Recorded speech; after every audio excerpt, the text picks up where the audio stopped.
Kamay sa mesa. Top 4 answers na lang to. Kung nilapitan ka ng nawawalang bata sa mall, ano ang posibleng itanong mo sa kanya? Anson, Sino kasama mo?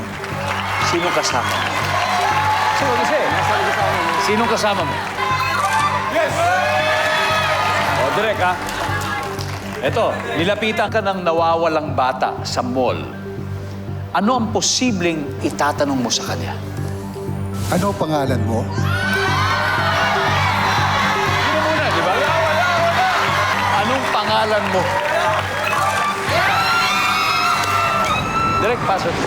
Play. Let's go play. Derek. Nung bata ka ba, nawala ka ba? Hindi nangyari bang ganon? Lagi. Meron sa Grabe mall? yung kaba. Grabe. Kung nilapitan ka ng nawawalang bata sa mall, ano ang posibleng itanong mo sa kanya? Taga saan ka?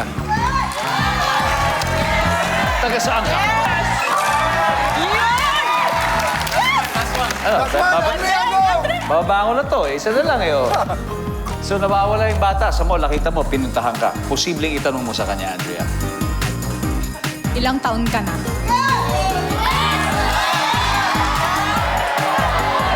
Ilan taon ka na?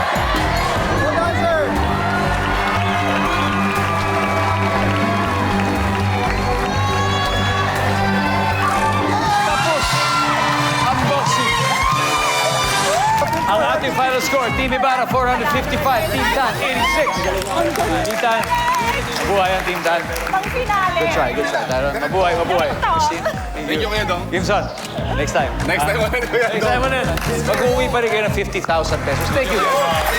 As always, thank you. Crimson, manonood pa rin ako ng vlog mo. Bro, ito na. Ito na. So, you've won 100,000 already. Sino, Derek? Sino ang magpa-pass money sa inyo? Ako po, tsaka si Direk Franny. There you go. All right.